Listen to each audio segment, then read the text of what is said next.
Hello all, welcome to session 1 of surface chemistry. पहले ये समझते हैं कि what do we basically mean by surface chemistry. Surface chemistry is defined as a branch of chemistry that deals with the study of nature of surface and species present on it। मतलब जो surface chemistry है वो ऐसा branch है chemistry का कि जो generally जो भी सरफेसेस होते हैं उसका नेचर किस तरीके से है और उसके ऊपर जो जो स्पेसीज प्रेजेंट है, आटम से, आयन से, मॉलिक्यूल्स जो मौजूद है ना, उनके बारे में जब पढ़ते हैं उस ब्रांच को केमिस्ट्री के हम लोग कहते हैं सरफेस केमिस्ट्री। हम सरफेस फिनोमेना जनरली एड्सॉर्प्शन और कोलाइडल स्टेट के मदद से पढ़ते हैं, जो कि एक बहुत इम्पॉर्टेंट जो है एस्पेक्ट्स है फिजिकल और केमिकल कैरेक्टरिस्टिक्स ऑफ सब्सटेंसेस को जानने के लिए।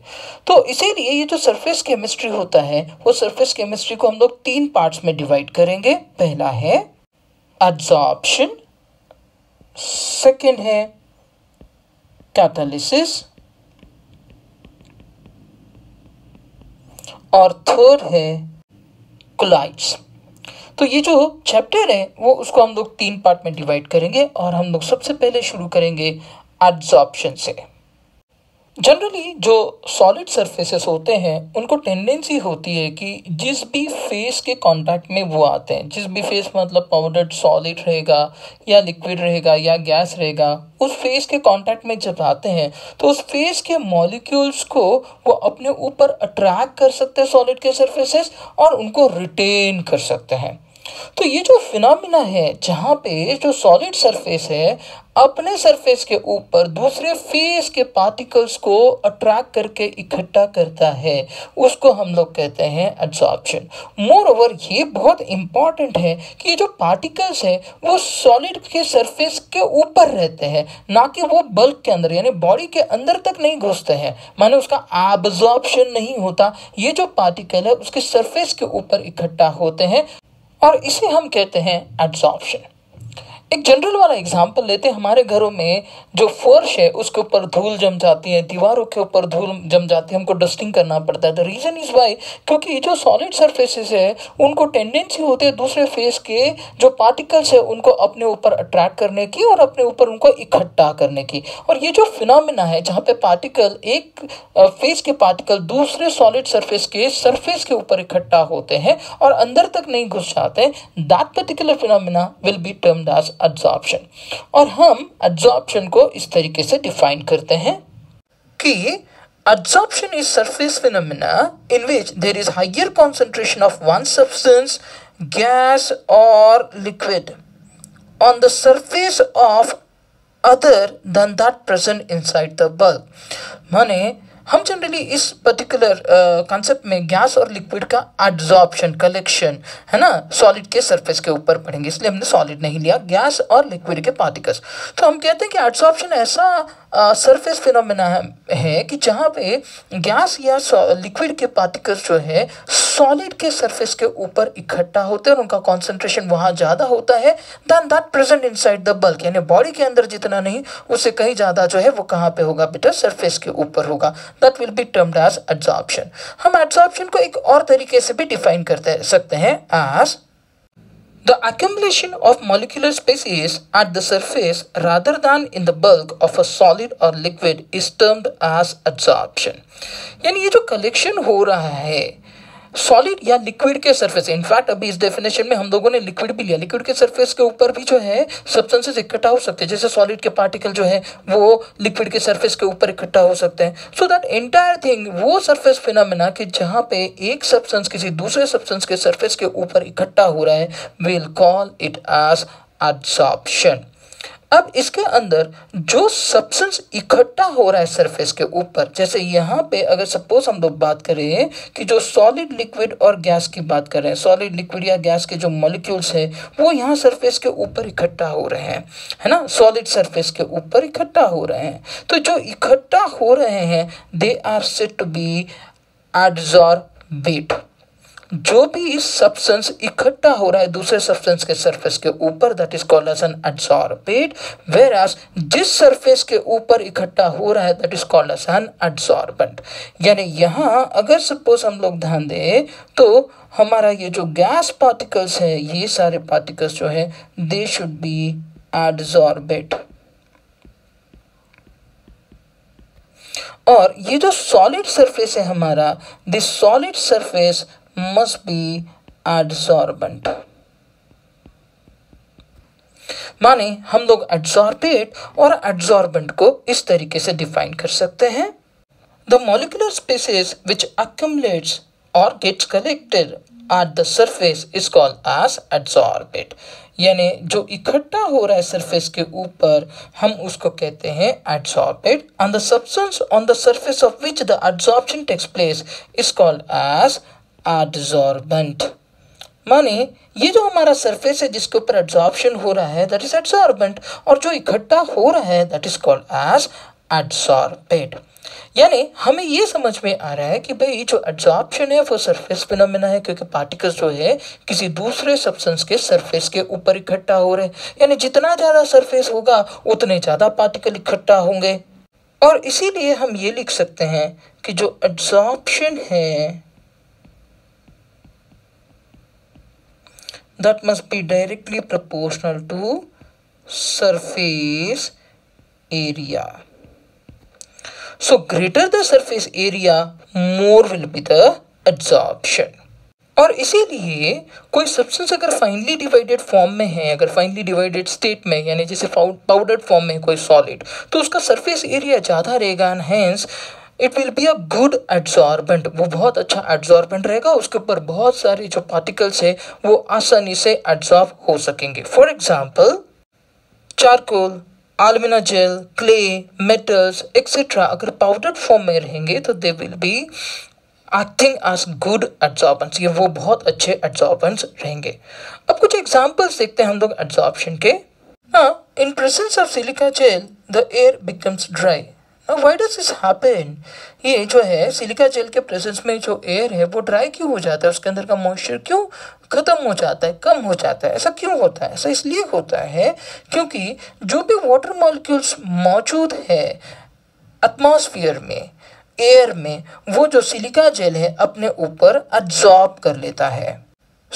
ये जो सिलिका जेल है बीइंग अ गुड एड्सॉर्बेंट, क्योंकि बहुत अच्छा एड्सॉर्बेंट है, ये जो वाटर मॉलिक्यूल्स जो है, जो एटमॉस्फेयर में वाटर मॉलिक्यूल्स है, वो उसको एयर में से वाटर मॉलिक्यूल्स को अपने ऊपर एड्सॉर्ब कर लेता है। अच्छा वो अपने ऊपर एड्सॉर्ब करेगा, so the air becomes free from the moisture, यानी जो वाटर मॉलिक्यूल्स है वो सारे जो है सिलिका जेल के ऊपर एड्सॉर्ब हो जाते हैं। So this is an example of adsorption. और यहाँ सिलिका जेल विल बी एडसॉर्बेंट क्योंकि उसके ऊपर एड्सॉर्प्शन हो रहा है, एंड जो वाटर ड्रॉपलेट्स, वाटर मॉलिक्यूल्स है, they will be adsorbate. Okay, now let's look at one more example.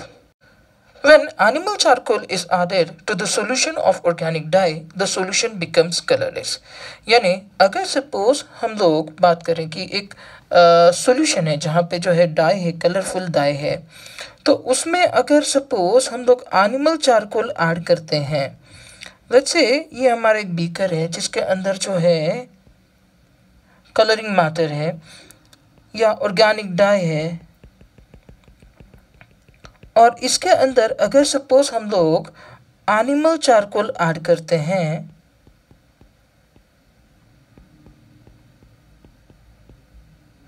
तो थोड़ी देर के बाद में ये जो कलर होगा दैट विल बी डिसअपियर्ड, ये कलर जो है वो डिसअपियर हो जाएगा। द रीज़न इज वाई, क्योंकि जो एनिमल चारकोल है वो एनिमल चारकोल अपने साथ में जो है वो कलरिंग मैटर को अपने ऊपर एब्जॉर्ब करके नीचे सेटल हो जाएगा। सो जो कलरिंग मैटर था आपका, वो कलरिंग मैटर जो है ये इसके ऊपर एब्जॉर्ब हो गया। दैट मीन्स जो एनिमल चारकोल है वो animal charcoal will be the adsorbent, और जो आपका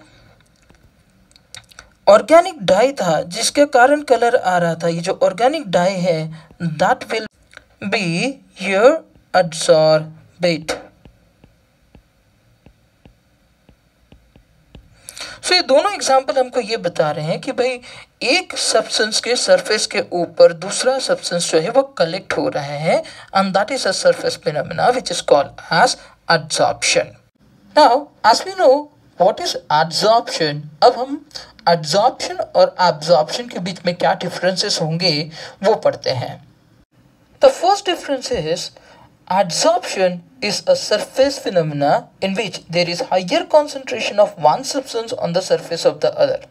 इसका मतलब ये है कि एक सब्सटेंस जो कि कौन है, एड्सॉर्बेट है, वो एड्सॉर्बेंट के सरफेस के ऊपर इकट्ठा हो जाता है या एड्सॉर्बेट का कंसंट्रेशन एड्सॉर्बेंट के सरफेस के ऊपर ज़्यादा होता है। सो अगर सपोज हम लोग देखें तो ये हमारा एड्सॉर्बेट हो गया और जो सर्कल है हमारा जो सरफेस है दिस इज अ सरफेस, ये सरफेस है, सरफेस के ऊपर there is a higher concentration of one substance. जबकि what is an absorption, absorption is a bulk phenomena, यानी पूरी बॉडी को एप्लीकेबल है in which the concentration is uniformly distributed throughout the bulk. अब किसका concentration, the concentration of adsorbate या जो भी आपका सरफेस के बॉडी के अलावा जो भी मटेरियल है वो यूनिफॉर्मली डिस्ट्रीब्यूट हो जाएगा। फॉर एग्जांपल अगर सपोज हम एड्सॉर्प्शन का एग्जांपल लेते हैं तो हमको समझ में आता है कि जो चारकोल है वो चारकोल के ऊपर जो है कलरिंग मैटर इकट्ठा हो गया, या बोन पाउडर है उसके ऊपर जो है कलरिंग मैटर इकट्ठा हो गया, उसके सरफेस के ऊपर इकट्ठा हो गया। लेकिन जब एब्जॉर्प्शन की बात करते हैं तो स्पॉन्ज की बात करते हैं, स्पॉन्ज को अगर सपोज पानी में डालते हैं तो पानी वो क्या करता है, पूरी तरीके से जो है एब्जॉर्ब कर लेता है। So that is called as an absorption, है ना। दीवारों के ऊपर अगर मिट्टी इकट्ठा होती है तो दीवारें को अंदर तक नहीं जाती, दीवारों के ऊपर जमा हुई है, तो that is an adsorption. So adsorption is a surface phenomena जबकि absorption is a bulk phenomena। Number 2, adsorption is exothermic process as it involves bond formation। यानी जब भी एड्सॉर्प्शन होता है तो जो भी एड्सॉर्बेट है वो एड्सॉर्बेंट के सरफेस के ऊपर जब इकट्ठा होता है तो it results into the formation of a bond, या तो weak van der Waals forces होंगे या फिर स्ट्रॉन्ग केमिकल बॉन्ड होगा। तो जब भी बॉन्ड फॉर्मेशन होगा it has to be an exothermic process, और इसीलिए जो भी हमारा एड्सॉर्प्शन है that is an exothermic process. However जब भी एब्जॉर्प्शन होगा, कोई भी सब्सटेंस अगर दूसरे सब्सटेंस के अंदर तक जाएगा मतलब एब्जॉर्प्शन होगा तो there has to be some energy which has to be provided from outer side, और इसीलिए ओवरऑल एनर्जी जो रहेगी वो बल्क की दैट विल इंक्रीज। इसका मतलब उसने एनर्जी जो है वो क्या किया है, एब्जॉर्ब किया है, और इसीलिए हम कहते हैं कि जो एब्जॉर्प्शन है that is an endothermic process. अब हम लोग तीसरा डिफरेंस बोलते हैं और ये है adsorption involves bond formation between adsorbate and adsorbent which may be either weak van der Waals force or strong chemical bond। यानी जो एड्सॉर्बेट और एड्सॉर्बेंट है उसके बीच में या तो weak van der Waals forces होंगे या फिर स्ट्रॉन्ग केमिकल बॉन्ड होगा एड्सॉर्प्शन में। जबकि एब्जॉर्प्शन में जो भी सब्सटेंस एब्जॉर्ब हो रहा है उसमें और जिसके अंदर एब्जॉर्ब हो रहा है उनके बीच में कोई भी केमिकल इंटरेक्शन नहीं होता। So during absorption there is no chemical interaction between two substances. The fourth difference is that the rate of adsorption increases steadily till it reaches equilibrium। यानी पहले adsorption धीरे धीरे धीरे धीरे इंक्रीज होते जाएगा और कहाँ तक इंक्रीज होगा, जब तक कि उसका इक्विलिब्रियम नहीं आए। जबकि in terms of absorption, absorption takes place at uniform rate, एक जैसी स्पीड से ही एब्सॉर्प्शन होगा ना। The fifth point, the adsorption is exothermic and hence depend upon the temperature of the system। क्योंकि adsorption exothermic है, अगर आपने टेम्परेचर बढ़ाया सिस्टम का तो इट विल बी रिवर्स्ड, यानी जो एड्सॉर्प्शन हुआ रहेगा वो रिवर्स हो जाएगा। लेकिन अगर एब्जॉर्प्शन की बात करें does not depend upon the temperature of the system, फिर हमारे दिमाग में ये डाउट आ सकता है कि भाई जब एब्जॉर्प्शन, ये एंडोथर्मिक बोला हमने प्रीवियसली, बट एंडोथर्मिक में जो हीट है वो इतना ज़्यादा नहीं लग रहा है बेसिकली वो एनर्जी बाहर से सप्लाई हुआ है and not of the system. So ध्यान रखिएगा कि ये जो absorption it does not depend upon the temperature, whereas adsorption जो है that will be a temperature dependent phenomena. Sixth point of difference ये है कि जो एड्सॉर्प्शन है it involves the addition of molecules of adsorbate on the surface of adsorbent. So there is addition. So when we say so, there is an accumulation of particles on the surface. जबकि जो absorption है it involves assimilation of one substance into another. एक substance दूसरे substance के अंदर पूरी तरीके से जो है वो एसिमिलेट हो जाता है. So these were the differences between adsorption and absorption. So we basically focus on to adsorption. लेकिन कुछ टर्म्स होती हैं जो हम लोगों को जाननी है बिफोर लर्निंग द मैकेनिज्म कि एड्सॉर्प्शन होता क्यों है, वो स्पॉन्टेनियस क्यों है और वो एक्सोथर्मिक क्यों है. ये जानने के पहले हमें कुछ टर्म्स जो है एड्सॉर्प्शन के बारे में जाननी होगी, जिसमें फर्स्ट है डिसॉर्प्शन. डिसॉर्प्शन का मतलब है रिवर्स ऑफ एड्सॉर्प्शन.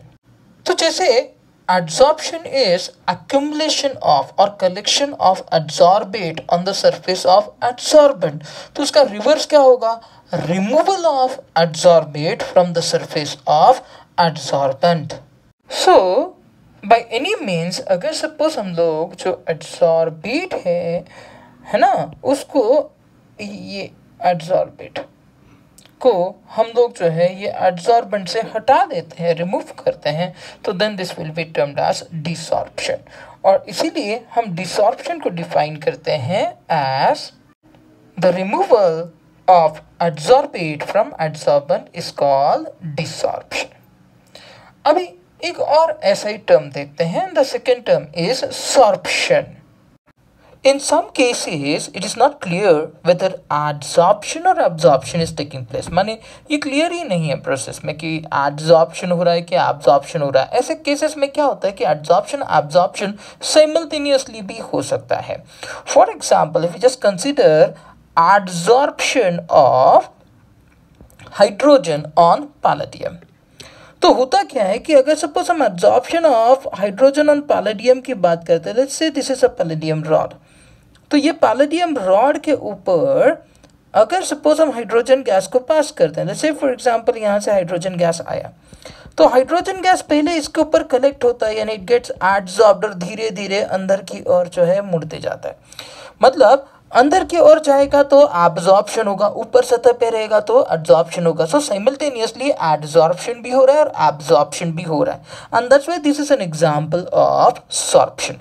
सो ऐसा प्रोसेस की जिसमें एड्सॉर्प्शन और एब्जॉर्प्शन साइमल्टेनियसली हो रहा है, that will be termed as sorption. यानी the mode is not clear exactly whether it is an adsorption और absorption, that will be termed as sorption.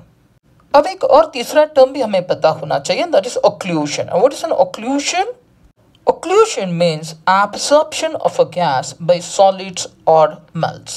तो जो गैशियस मीडियम है उसमें से पार्टिकल अगर सपोज हमारा जो सॉलिड है मीडियम, जो सॉलिड जो है या मेल्ट्स है ना, वो अगर सपोज एब्सॉर्ब कर लेते हैं गैशियस पार्टिकल्स को, तो then will call it as an occlusion. So we see occlusion is absorption of gas in solid.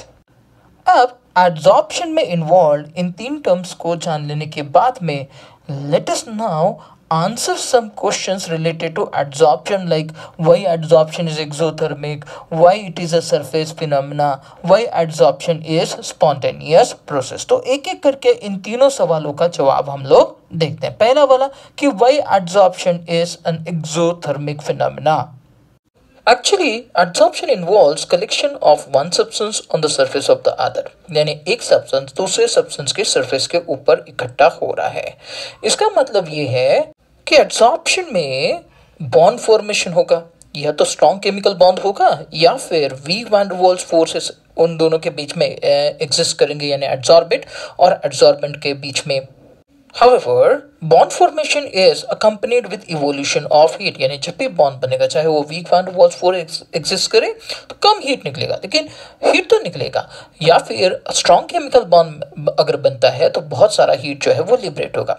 सो क्योंकि जो एड्सॉर्प्शन है it involves bond formation and therefore heat is evolve and adsorption is an exothermic process. और इसीलिए हम ये कह सकते हैं कि for adsorption delta H will be negative. So for absorption we need to remember that delta H का value हमेशा नेगेटिव आएगा। There might be some exceptions, लेकिन मोस्ट ऑफ द केसेस में एब्जॉर्प्शन इज एक्सोथर्मिक। अब हम हमारा second वाला जो क्वेश्चन अराइज हो रहा था वो देखते हैं कि भाई ये जो एब्जॉर्प्शन है, why absorption takes place on surface, भाई सरफेस के ऊपर क्यों होता है। मोस्ट प्रोबेबली जो एब्जॉर्प्शन है वो सरफेस पे ही होता है, ऐसा हमने देखा है। जैसे हम अपने घरों की भी बात करते हो तो दीवारों के ऊपर जनरली जो आपकी टेबल है, जो कुर्सियां हैं, जो भी सरफेसेस है उसके ऊपर धूल जमती हुई आपने देखी हुई। इसका मतलब absorption will always take place at the surface. और हमने ये पढ़ा भी है डेफिनेशन में भी कि absorption is a surface phenomena, तो इसका मतलब वो सरफेस पे ही होता है और पार्टिकल्स जो है वो अंदर तक नहीं जा रहा है। तो हमारे दिमाग में ये क्वेश्चन आना चाहिए कि why absorption takes place at the surface. Let us consider a system कि जिसके अंदर दो पार्टिकल है। हम मान के चलते हैं कि जो अंदर वाला बल्क में जो पार्टिकल है दैट इज ए, और जो सतह पे है that is particle B. Let's say अब जो पार्टिकल ए है, this particle will be attracted from all the possible directions from all the sides. माने इधर से भी इसके ऊपर फोर्स ऑफ, जो भी फोर्स ऑफ अट्रैक्शन हो, फोर्स ऑफ रिपल्शन हो, क्योंकि it is surrounded by similar type of particles. तो इसके इर्द गिर्द सारे ही डायरेक्शन में पार्टिकल्स मौजूद है और इसीलिए this is being attracted from all the directions. और इसीलिए ये जो भी हमारा पार्टिकल है, particle A, it will be always in the balanced condition, क्योंकि उसके सारे डायरेक्शन से उसके ऊपर इंटरैक्टिव फोर्सेस है बाकी सारे पार्टिकल्स के, क्योंकि वो सारे पार्टिकल्स के बीच में है। So we say that particle A present inside the body experiences interactive forces from all the directions due to particles surrounding it. तो ये जो A है उसके इर्द गिर्द जो भी particles है उनके interactive forces उसके ऊपर आएंगे, and that is the reason why particle A will be in balanced condition. लेकिन अगर सपोज हम पार्टिकल B की बात करते हैं तो पार्टिकल B जो है it will experience force of attraction or force of interaction from all the sides. सारे साइड से उसके ऊपर इंटरैक्टिव फोर्सेस होंगे सिवाय एक साइड के, जहां से it is exposed to the atmosphere. माने ये वाला जो साइड है यहां से it is exposed to the atmosphere, और ये वाले साइड से उसके ऊपर कोई भी जो है फोर्स एग्जिस्ट नहीं करेगा। So it will experience a residual force, उसको एक रेसिडुअल फोर्स एक्सपीरियंस होगा। द रीजन इज वाई, क्योंकि इधर से उसको कोई भी पार्टिकल नहीं है उसके जैसा, या बल्क वाला कोई पार्टिकल नहीं है जो दूसरे साइड से उसको अट्रैक्ट करे। So we say, however, particle B experiences force of interaction from all the sides except the side from which it is exposed to the surrounding. यानी ये वाला साइड जो B जो है जिधर से एक्सपोज है उधर से उसको जो है कोई फोर्स नहीं है, कोई पार्टिकल नहीं है, and hence particle B is in unbalanced state and experiences a residual force from the side of exposure.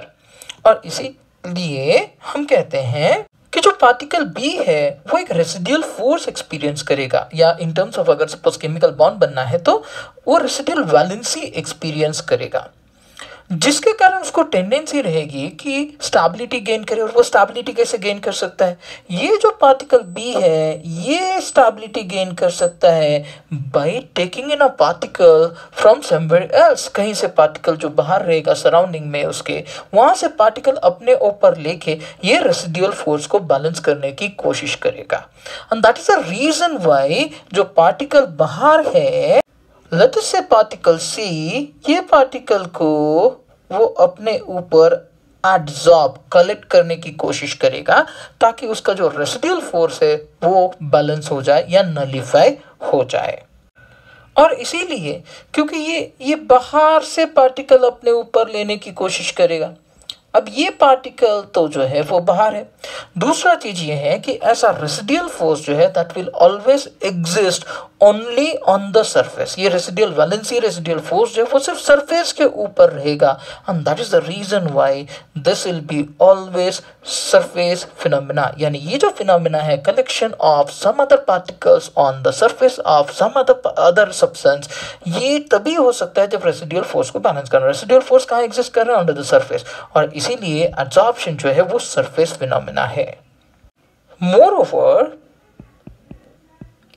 greater the surface area,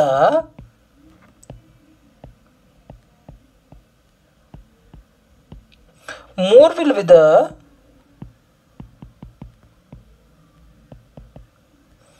residual forces। क्यों? क्योंकि उतने ही सारे पार्टिकल्स जो है वो सतह पे मौजूद होंगे, सरफेस के ऊपर मौजूद होंगे, and that is the reason why we say that greater the surface area more will be the residual forces and hence more will be the absorption. More will be the, और इसीलिए हम कहते हैं कि absorption is directly proportional to the surface area। तो देखिए, दो सवालों के तो जवाब हम लोग को मिल गया कि भाई why absorption is exothermic, ये खत्म हो गया, and why absorption is a surface phenomena, ये भी खत्म हो गया। लेकिन एक और सवाल बाकी रह गया, और वो है कि why absorption is spontaneous। अब हम उसको देखते हैं कि absorption spontaneous होता क्यों है। Why absorption is spontaneous, ये समझने के लिए हमको उसका थर्मोडायनामिक एस्पेक्ट कंसीडर करना होगा। हमें पता है according to Gibbs free energy equation, delta G equals to delta H minus T into delta S, जहां पे delta G is Gibbs free energy, delta H is enthalpy change and delta S is entropy change per kelvin. तो अभी हम लोग इसके लिए delta H का value देखते हैं और फिर डेल्टा जी का वैल्यू देखते हैं। Now we know that for a reaction to be spontaneous delta G need to be negative. अब सबसे पहले एंथैल्पी चेंज की बात करते हैं। So if we just talk about enthalpy change, तो enthalpy change for absorption delta H must be negative. Why? Because absorption is exothermic. Now let us talk about entropy change. Now we know that कि before absorption जो भी particle है surface के ऊपर वो एक residual force को experience कर रहा है। इसका मतलब वो अनबैलेंस कंडीशन में है। जबकि जब पार्टिकल उसके ऊपर एब्जॉर्ब हो जाएगा आफ्टर एब्जॉर्प्शन, तो उसका रेसिडुअल फोर्स जो है वो बैलेंस हो जाएगा, और इसीलिए वो स्टेबल कंडीशन में है, यानी बैलेंस्ड कंडीशन में है। So let S1 equals to entropy before adsorption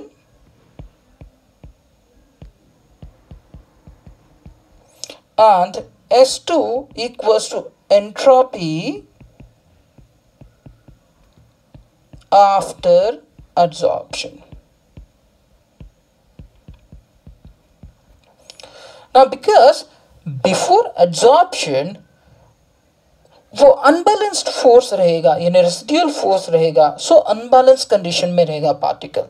so definitely S1 should be greater, जबकि जब एब्जॉर्प्शन हो जाएगा तो particle will be in the balance condition, तो S2 will be less.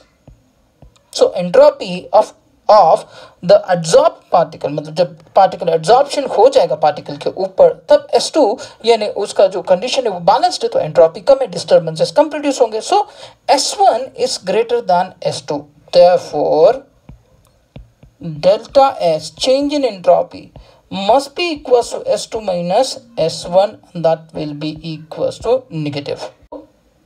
So as S1 is greater than S2, बराबर है ना, क्योंकि S1 एंट्रोपी अनबैलेंस स्टेट का है और S2 बैलेंस स्टेट का है, तो डेल्टा S आपका नेगेटिव आए। Now putting these values of A and B, that means delta H or delta S into the above equation, equation number 1, हमें क्या मिलेगा? इक्वेशन 1 में हमको पता है डेल्टा H नेगेटिव है और डेल्टा S भी नेगेटिव है. So now it will depend, delta G का value will depend upon the value of T.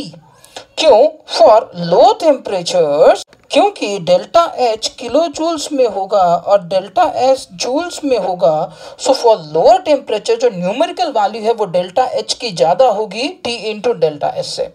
और इसीलिए for low temperature delta G will be negative. क्यों? क्योंकि ये minus T into delta S will become plus, लेकिन delta H का value बहुत ज्यादा नेगेटिव रहेगा. But as the temperature increases, delta G will become positive. Okay, or it will approach towards the positive value. It will become 0 and then becomes positive. Hence, we can conclude from this as number 1, delta G will be negative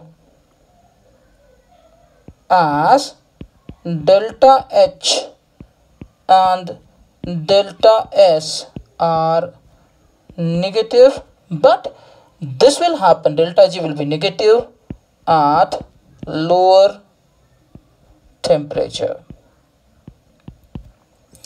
However, अगर suppose हम delta G की बात करें तो it will become positive at higher temperature. Okay, as again delta H and delta S are negative, but then what will happen with increase in the temperature? T into delta S will become more and more positive और इसीलिए वो delta H को क्या करेगा? Compensate कर देगा. Now we know that the reaction is spontaneous when delta G is negative, when there is decrease into the free energy. Now this is possible at lower temperature for adsorption. और इसीलिए हम कहते हैं कि भाई जो adsorption है, hence adsorption is spontaneous at lower temperature.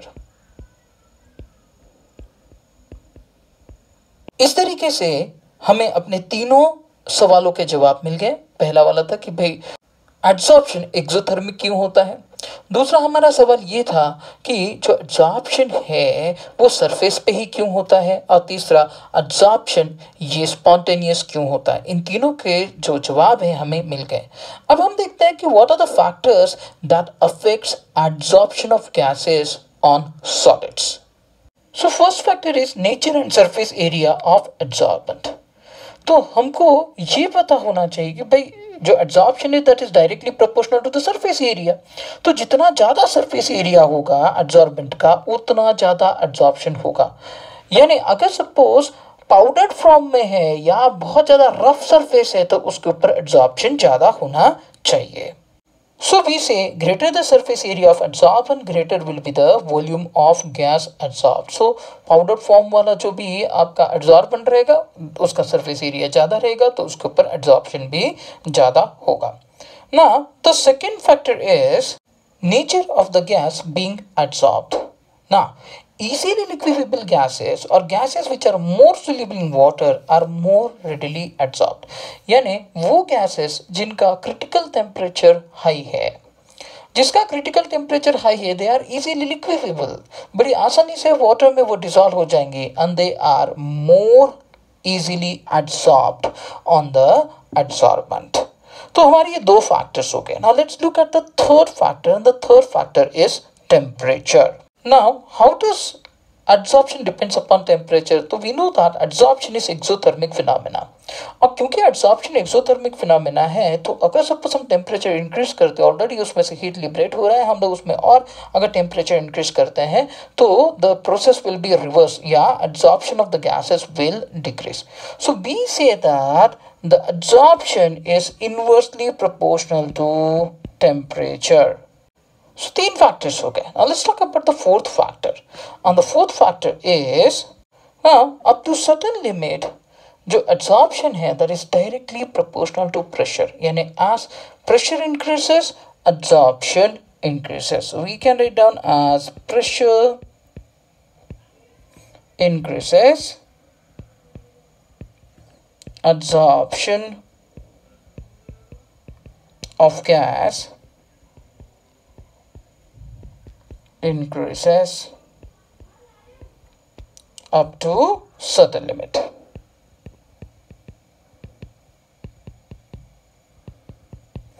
That means what? We can say that within certain limits, absorption is directly proportional to pressure. So these are the factors which affect the absorption of gases on solids.